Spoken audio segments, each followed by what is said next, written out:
Salut Vincent, ça va? Très bien, et toi? Ça va.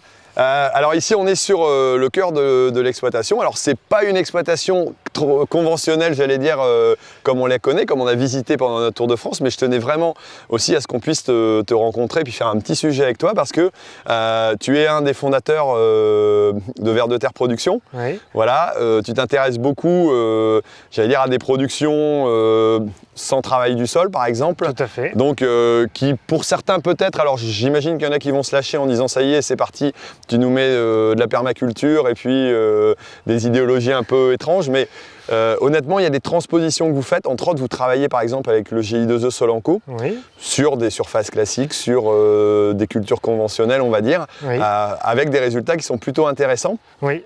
Donc ce que l'on fait ici, c'est du maraîchage sur sol vivant. Ouais. Donc c'est partir de l'agronomie, comprendre comment fonctionne un sol de prairie, de forêt, et voir est-ce qu'on peut appliquer ce fonctionnement à nos légumes. Est-ce qu'on peut faire comme une prairie, une forêt, ne pas travailler le sol, avoir un sol toujours couvert et cultiver avec légumes. Et en fait, on se rend compte qu'on peut vraiment simplifier l'itinéraire technique légumes avec ces pratiques-là.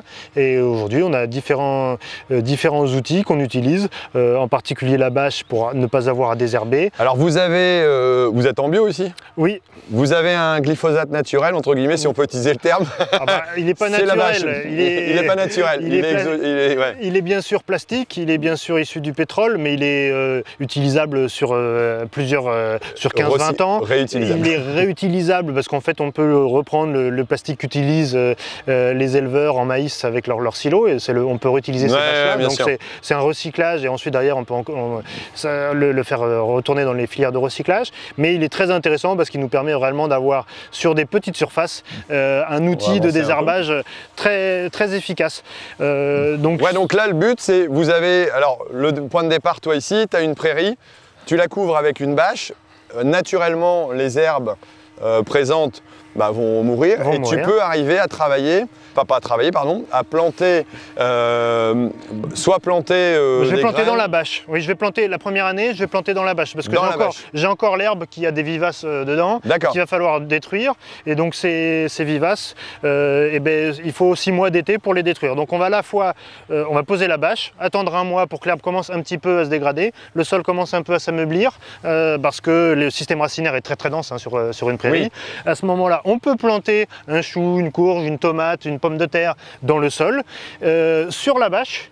Et puis au bout d'une année, on va pouvoir débâcher la culture qui aurait très bien réussi sur un sol bien vivant. Et puis enchaîner d'autres cultures avec des semis en directement sur le sol, sans travailler le sol, sans biner, sans buter. On va pouvoir planter dans des paillages. Là, on a un exemple de paillage. Alors c'est quoi? C'est de l'oignon? Alors il y a des petits oignons qui n'ont pas bien germé, mais surtout on a l'ail derrière, mais qui a très bien fonctionné. L'ail fonctionne très bien. Voilà, les oignons, on a fait de très belles récoltes aussi l'année dernière d'oignons. Donc là, on pose les cailleux d'eau ou on pose les bulbilles d'oignons sur le sol et on recouvre avec la pailleuse. On mécanise l'opération de paillage. Ça vous évite d'avoir des plantes qui poussent, mais ça vous permet aussi de nourrir le sol? C'est ça. C'est nourrir l'activité biologique pour avoir ce sol bien grumeleux, on montrera des images, un sol bien grumeleux, travaillé par les vers de terre, par les champignons, par les bactéries, mais tout ce monde-là a besoin de nourriture et donc c'est pour ça qu'on apporte du paillage. On pourrait aussi faire des couverts végétaux ou planter, faire tourner la prairie faire tourner les légumes sur la prairie. Et c'est la prairie qui va redonner à manger au fur et à mesure aux vers de terre. Vous mettez pas d'apport entre guillemets à part que organique, vous mettez pas de bouchons pour apporter de l'azote Alors on a... Je prends un exemple ici, c'est si je ne me trompe pas, c'est du gaillet. J'ai vu aussi des orties. C'est des plantes qui indiquent qu'il y a un petit peu d'azote quand même, non? Ah oui, il y a beaucoup d'azote puisqu'on a sur des sols qui sont à quasiment 6% de matière organique. Donc on n'a pas besoin de mettre d'engrais. Après, il ne faut pas non plus l'interdire. On peut, par exemple, sur des cultures printanières où on a quand même des sols qui sont un peu plus lents à décoller, ça peut être intéressant d'apporter de l'azote, mais on ne le fait pas ici. Ça démontre toute l'auto-fertilité du sol, toute la capacité de notre sol à complètement répondre aux besoins de nos légumes. D'accord. Alors, dis-moi par exemple, actuellement je vais replanter des poireaux, oui. Alors sur un système grande surface, hein, vu qu'il y a 9 hectares. On est sur une luzerne, mélange, luzerne, fétuque, trèfle. Si je voulais essayer de l'implanter avec le minimum de travail du sol, qu'est-ce que tu me conseillerais dans un environnement relativement classique? Et tu es en bio ou pas? Parce que je suis en bio, oui. Donc là, on a quand même pas de glyphosate. On a quand même une difficulté sur le bio, donc il va falloir expérimenter. Hein. Il y a des expérimentations à mettre en place avec derrière ta luzerne ou peut-être finir de la... Je pense que la luzerne va être compliquée à détruire. Est-ce que c'est plutôt un couvert végétal qu'on va mettre en avant qui va faire quelque chose de très propre, détruire ensuite le couvert végétal avec une roto sur 5-10 cm parce que on est obligé de détruire ce couvert végétal, d'assurer la destruction parce qu'on est en agriculture biologique, oui. Et ensuite implanter le poireau dedans. Le poireau est un itinéraire qu'on n'a pas forcément vraiment validé passage à l'échelle, mais on a fait des travaux très intéressants sur les carottes, sur les oignons, parce que les oignons c'est vraiment facile. Par exemple, la carotte c'est hyper compliqué parce que c'est une toute petite graine, tu te dis si tu la sèmes sans travail de sol, c'est quasiment impossible. Ben, il y a des bons résultats qui ont été fournis avec des outils type semoir maïs qui en semi-direct font du bon travail et permettent d'implanter la carotte dans des couverts, dans des gros résidus de couverts végétaux.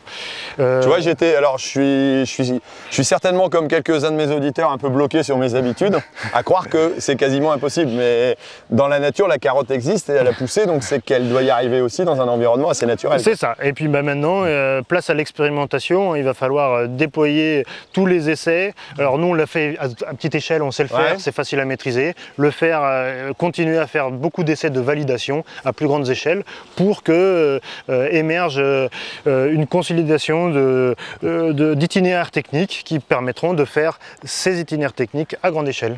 Bon, eh bien, écoute, merci pour cette présentation. Si des auditeurs s'intéressent un petit peu à ça, alors moi je sais que j'ai déjà été jeter un œil sur votre chaîne, voilà, Verdeterre Production, il y a plein de formations complètes qui sont en accès libre. Vous êtes un peu sur cette base-là. Après, on peut compléter aussi, j'allais dire, sa formation par d'autres que vous mettez en place. Oui, on met en place donc la chaîne Verdeterre Production aborde toutes les filières agricoles avec vraiment cet angle agroécologique, avec cet angle sol vivant, régénération des sols. Et on a mis en place aussi donc des formations e-learning pour aller plus loin, pour aller dans les détails, pour aussi trier un peu dans tout l'univers de vidéos qui est maintenant disponible. Ouais, parce que si tu vas faire un tour sur la chaîne, il y a 600 vidéos, au début quand tu cherches c'est un peu compliqué. Voilà, donc d'avoir un parcours, d'être accompagné, ça peut être utile. C'est ça, voilà. Et puis Verdeterre Production est aussi une entreprise de formation qui permet de proposer des formations Vivea aux agriculteurs. Ouais, donc Vivea, ça peut être pris en charge tout simplement. Donc c'est pris en charge, donc c'est des si on est en phase d'installation ou installé. Voilà, tout à fait. Ok. Bon, en tout cas, moi, ça m'a permis de découvrir quelque chose. Alors, je ne sais pas comment je vais essayer d'implanter mes poireaux la prochaine fois, mais peut-être, comme tu dis, de le faire en test sur une petite partie. Oui, voilà, il faut faire des tests. Faut pas risquer. Oui, tout à fait. On ne peut pas se le permettre. Mais en tout cas, c'était intéressant et de voir que même si le mode de production est complètement différent de ce qu'on a l'habitude de voir, on peut transposer comme on peut transposer de la bio conventionnelle et que ça nourrit l'un et l'autre. Et toi, tu disais par exemple, le GI2E Solanco vous a permis de voir des choses aussi et d'apprendre des choses par rapport à ce que vous faites en couverts végétaux par exemple, c'est ça? Oui, d'apprendre sur des couverts végétaux, d'apprendre sur des variétés de pommes de terre qui sont plus ou moins adaptées à un non-travail du sol, réfléchir sur voilà, des itinéraires d'implantation quand on a quand même dans notre réseau des gens qui veulent faire des surfaces 5000 m², on ne peut plus faire à la main, donc il faut réfléchir, il faut mécaniser la récolte, et donc ce sont des jeux d'aller-retour qui sont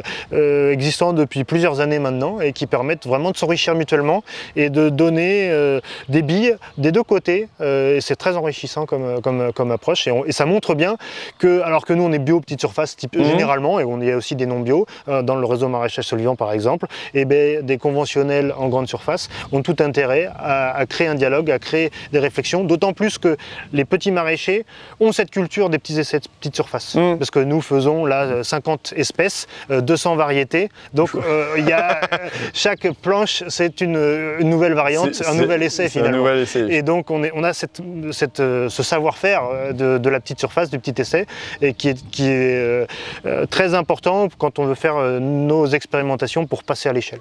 Ok, ben merci beaucoup et puis allez jeter un œil, je pense que ça mérite d'être regardé. Merci du temps que tu nous as consacré. Merci Thierry.